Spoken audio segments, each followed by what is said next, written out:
Hello everyone. So in this video, we are going to learn about some major Hindu festivals in India, festivals and their belongings, god and goddesses. Let's have a look. Welcome to the Artful Academy. Makar Sankranti को उत्तरायण के रूप में भी जाना जाता है। उत्तरायण it means देवताओं का दिन। ऐसा कहा जाता है शास्त्रों में, उत्तरायण को देवताओं का दिन और दक्षिणायन को देवताओं की रात कहा गया है। इसलिए मकर संक्रांति को देवताओं का दिन भी कहा जाता है, क्योंकि इसमें सूर्य प्रभु भगवान सूर्य उत्तरायण गति शुरू होती है और खरमास का समापन हो जाता है। मकर संक्रांति के दिन से ही सारे शुभ कार्य, शादी, विवाह, मांगलिक कार्य ये सभी शुरू हो जाते हैं, क्योंकि इस दिन कहा जाता है कि भगवान भास्कर, भगवान सूर्य अपने पुत्र शनि से मिलने स्वयं उनके घर जाते हैं। अगर हम इसका साइंटिफिक रीजन जानना चाहें तो मकर संक्रांति के पहले जो सूर्य है वो दक्षिणी गोलार्ध यानी साउथ पोल के पास में होता है, जिसकी वजह से नॉर्थ पोल यानी उत्तरी गोलार्ध में रातें बड़ी और दिन छोटे होते हैं। वहीं जब मकर संक्रांति आती है तो उसके बाद से सूर्य नॉर्थ पोल की तरफ बढ़ना स्टार्ट हो जाता है, इसलिए भी इसे शुभ माना जाता है।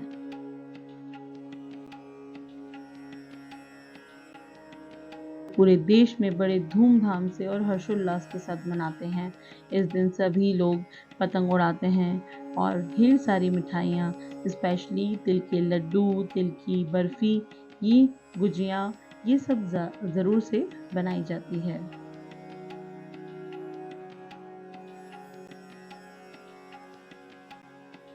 बसंत पंचमी, ऐसी मान्यता है कि इस दिन देवी सरस्वती का जन्म हुआ था। इस दिन वे हाथों में पुस्तक, वीणा और माला लिए श्वेत कमल पर विराजमान हुई थी। इसलिए इस दिन सरस्वती माँ की पूजा की जाती है और उनसे विद्या, बुद्धि, कला और ज्ञान का वरदान मांगा जाता है। हिंदू परंपराओं के अनुसार पूरे साल को 6 ऋतुओं में बांटा गया है, जिसमें बसंत ऋतु को सभी ऋतुओं का राजा कहा गया है।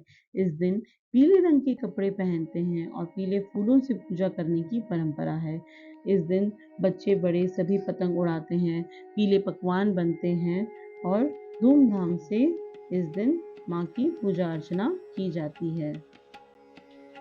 त्योहार है महाशिवरात्रि। महाशिवरात्रि को माता पार्वती और शिव जी की विवाह दिन के रूप में भी मनाया जाता है।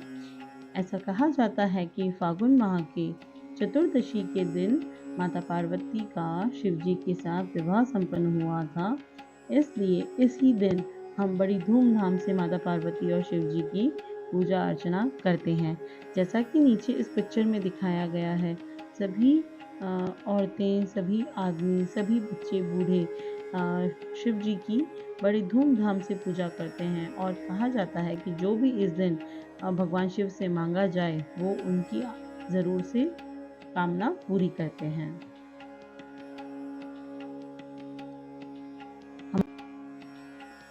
यह हिंदू नववर्ष का प्रतीक है। यह वसंत ऋतु का उत्सव है।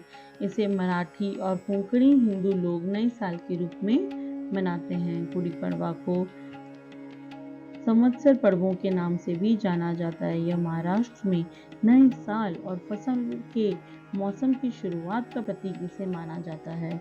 इस दिन कहते हैं, मान्यताओं के अनुसार भगवान राम ने बलि का वध किया था, राजा बलि का वध किया था। उस दिन चैत्र माह के शुक्ल पक्ष की प्रतिपदा थी, इसलिए दक्षिण में इस दिन को गुड़ी पड़वा के रूप में मनाया जाता है और विजय का पताका फहराया जाता है। इसे बुराई पर अच्छाई की जीत माना जाता है। उगादि को युगादि के नेम से या गुड़ी पड़वा के नेम से भी जाना जाता है। हिंदी का पौराणिक गाथाओं के मुताबिक इस दिन भगवान ब्रह्मा ने दुनिया का निर्माण किया था। उगादि को नई युग की शुरुआत का प्रतीक माना जाता है। इसे वसंत ऋतु की शुरुआत का भी प्रतीक माना जाता है। इस दिन ब्रह्मा जी ने पूरी सृष्टि की रचना की थी। उगादि के दिन लोग पारंपरिक रूप से पंचांग श्रवणम सुनते हैं। इसमें नए साल के लिए ज्योतिषीय भविष्यवाणियां सुनी जाती हैं। उगादि पचड़ी भी बनाई जाती है और खाई जाती है। कर्नाटक के लोग अपने घर के बाहर रंगोली सजाते हैं।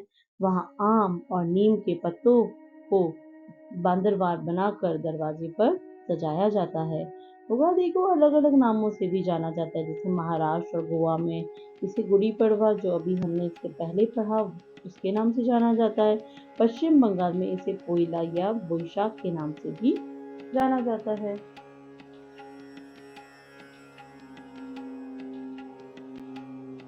होली रंगों का त्योहार है जिसे बहुत ही धूमधाम से मनाया जाता है। सभी लोग एक दूसरे को रंग लगाकर एक दूसरे को स्वागत करते हैं और इसे धूमधाम से मनाते हैं।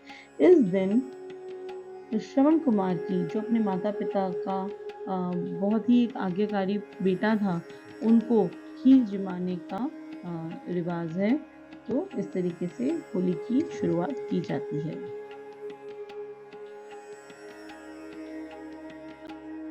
हमारा अगला और बहुत ही महत्वपूर्ण पर्व है नवरात्रि।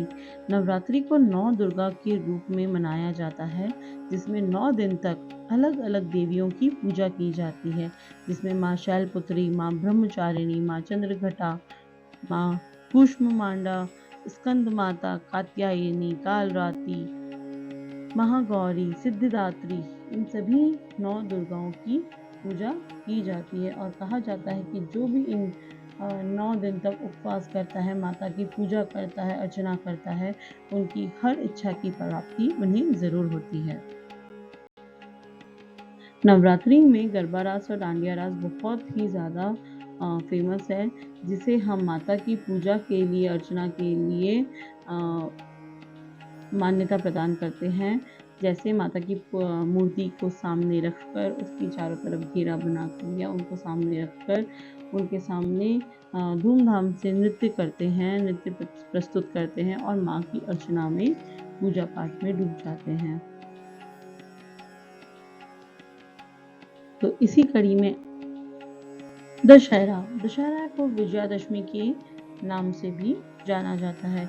यह त्योहार असत्य पर सत्य की जीत का प्रतीक माना जाता है।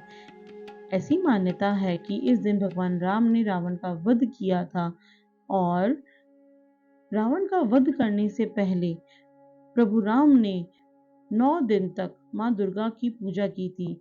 इसीलिए 9 दिन तक नवरात्रि और उसके अगले दिन दशमी, यानी अश्विन महीने के शुक्ल पक्ष की दशमी को रावण का वध करके इसे विजयादशमी के रूप में हम सब मनाते हैं।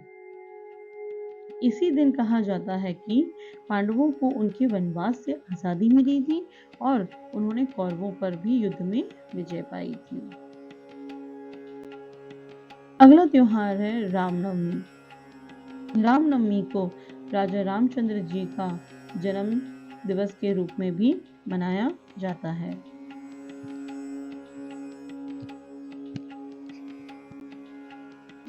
जन्माष्टमी के त्योहार को कृष्णाष्टमी, गोकुलाष्टमी, कृष्ण जयंती या कृष्ण जन्मोत्सव के रूप में भी मनाया जाता है। इस दिन भगवान कृष्ण की बाल रूप की पूजा की जाती है, क्योंकि इस दिन कहा जाता है कि भगवान कृष्ण का जन्म हुआ था। इस दिन लोग उपवास रखते हैं और भगवान कृष्ण से अपने सुखद जीवन के लिए प्रार्थना करते हैं। पूरे दिन उपवास करते हैं और भगवान को मिठाई पकवान का भोग लगाते हैं, 56 भोग लगाते हैं और भजन कीर्तन में अपना पूरा दिन व्यतीत करते हैं। अगला रक्षाबंधन या राखी। राखी एक ऐसा त्योहार है जो भाई बहन के रिश्ते को समर्पित होता है। इस दिन बहन अपने भाई की कलाई पर राखी बांधती है और भाई से रक्षा का वचन लेती है। फेस्टिवल है गणेश चतुर्थी। गणेश चतुर्थी को गणेश जी के जन्म उत्सव के रूप में भी मनाया जाता है। इस फेस्टिवल को लगातार 10 डेज तक पूरे देश में धूमधाम से गणेश जी की प्रतिमा को स्थापित करके मनाया जाता है। बड़े हर्षोल्लास से इस फेस्टिवल को मनाया जाता है। गणपति जी का जन्म भाद्रपद माह की शुक्ल पक्ष में चतुर्थी के दिन हुआ था। ऐसा माना जाता है कि 10 दिन तक उन्होंने वेदव्यास जी के कहने पर महाभारत का लेखन किया था, जिस वजह से उनके शरीर पर एक ही जगह पर बैठने की वजह से धूल मिट्टी जमा हो गई थी। उनका शरीर बहुत गर्म हो गया था, तो उन्हें सरस्वती नदी में स्नान के लिए लेके गए थे और वहां उन्हें स्नान करवाया गया था। इसलिए 10वें दिन अनंत चतुर्थी के दिन गणपति जी को जल में विसर्जित भी करने की परंपरा है।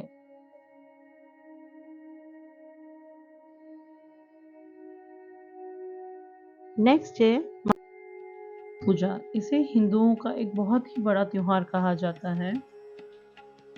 इस दिन ऐसी मान्यता है कि माँ दुर्गा ने बुराई का प्रतीक जो राक्षस महिषासुर था उस पर विजय प्राप्त की थी, इसलिए इसे दुर्गा पूजा के रूप में मनाया जाता है।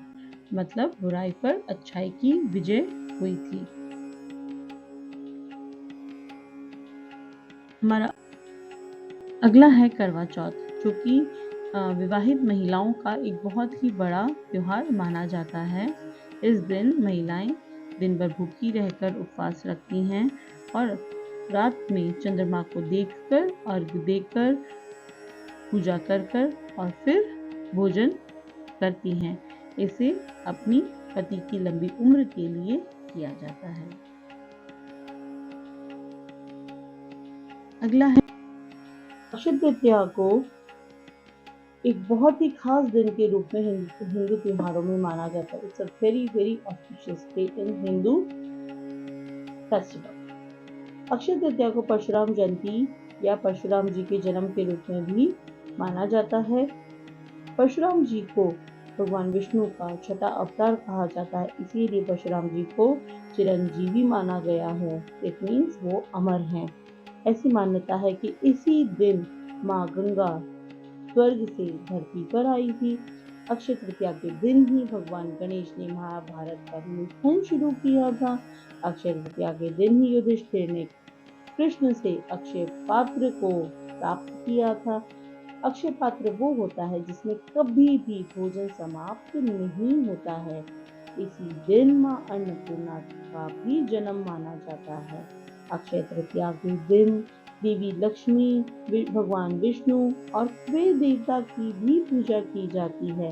इसीलिए हिंदू मान्यताओं में हम आज के दिन अक्षय तृतीया के दिन घर में कोई भी सोने या चांदी का सिक्का, गिन्नी या कुछ भी चीज लेकर आते हैं।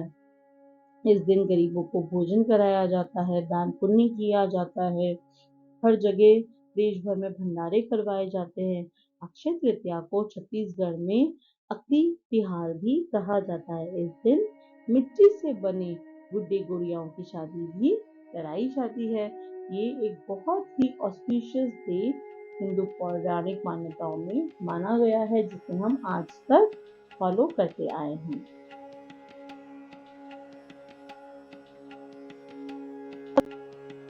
अगला है धनतेरस। इसे हम माँ लक्ष्मी की पूजा में समर्पित करते हैं। धनतेरस के दिन समुद्र मंथन के दौरान भगवान धन्वंतरी अमृत कलश लेकर प्रकट हुए थे, इसलिए इस दिन को धनतेरस या धन त्रयोदशी के नाम से भी जाना जाता है। धनतेरस के दिन भगवान धन्वंतरी की पूजा करने से आरोग्य और सुख समृद्धि की प्राप्ति होती है। भगवान धन्वंतरी को भगवान विष्णु का ही अंश माना जाता है। कहा जाता है कि उन्होंने ही संसार में चिकित्सा विज्ञान का प्रचार और प्रसार किया था। धनतेरस के दिन देवी लक्ष्मी और भगवान कुबेर की भी पूजा की जाती है, ताकि धन और सौभाग्य का प्राप्ति हो सके।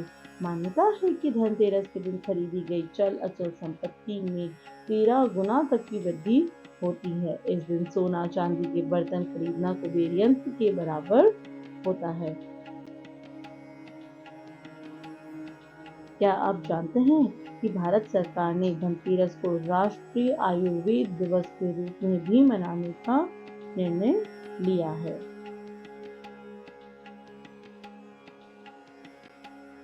अगला है दिवाली। जिसे हम दीपावली भी कहते हैं। इस दिन माँ लक्ष्मी की पूजा की जाती है। माँ लक्ष्मी के साथ गणेश जी और सरस्वती माँ का भी ध्यान किया जाता है। कहते हैं कि माता लक्ष्मी धन प्रदान करने वाली, सुख, समृद्धि, वैभव प्रदान करने वाली माँ है। तो दिवाली के दिन माता की पूजा करने से घर में सुख, समृद्धि, वैभव की प्राप्ति होती है। इस दिन सभी लोग माता की पूजा के बाद बहुत धूमधाम से पटाखे फोड़ते हैं, घर में रंगोली बनाते हैं। दीपावली आने के कुछ समय पहले बहुत ही धूमधाम से घर की सफाई की जाती है। घर को साफ सुथरा किया जाता है ताकि माँ का स्वागत एक अच्छे स्वच्छ घर में किया जा सके। इस दिन काफ़ी सारी रोशनी की जाती है घर में, क्योंकि ये पर्व अमावस्या के दिन आता है, तो पूरे घर को, गली मोहल्लों को रोशनी से जगमगा दिया जाता है।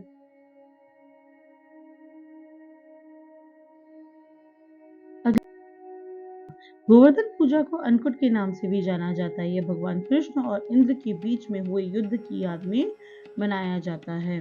गोवर्धन पूजा के दिन गायों की भी पूजा की जाती है और पूजा में कई तरह के अन्न को समर्पित और वितरित किया जाता है। ऐसा कहते हैं कि गोवर्धन पर्वत की परिक्रमा करने से सभी पाप नष्ट हो जाते हैं। पौराणिक कथाओं के अनुसार इंद्रदेव को भगवान कृष्ण की भक्ति से नाराजगी थी। उन्होंने अपनी अकड़ में भारी बारिश से तबाही मचा दी थी। पूरा गोकुल, मथुरा, वृंदावन, गोवर्धन, बरसा सभी कुछ जलमग्न हो गया था।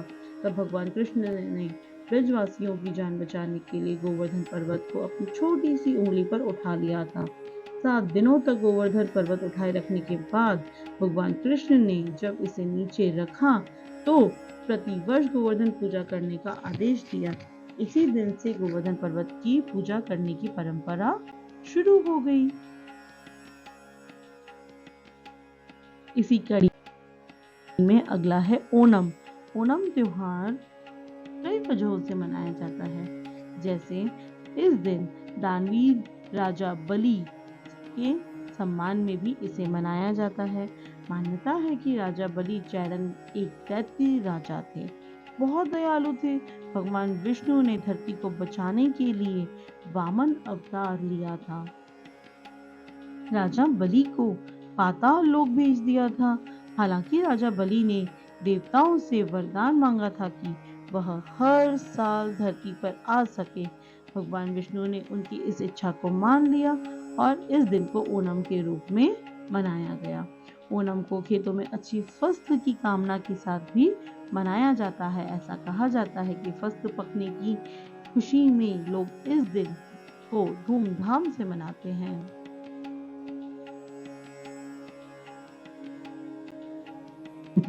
हनुमान जी को कलयुग का सबसे प्रभावशाली देवता माना जाता है। कहा जाता है कि जो इस दिन हनुमान चालीसा, सुंदरकांड का पाठ करता है उसे सभी कष्टों से मुक्ति जरूर मिलती है। कहा जाता है कि इस दिन हनुमान जी का जन्म हुआ था। वैसे साल में 2 बार हनुमान जयंती मनाई जाती है, क्योंकि चैत्र माह की पूर्णिमा को हनुमान जी का जन्म हुआ था और कार्तिक माह के कृष्ण पक्ष की चतुर्दशी को माता सीता ने उन्हें अमरता का वरदान दिया था। Thanks for watching. If you like the video, please like, share, subscribe. Bye bye.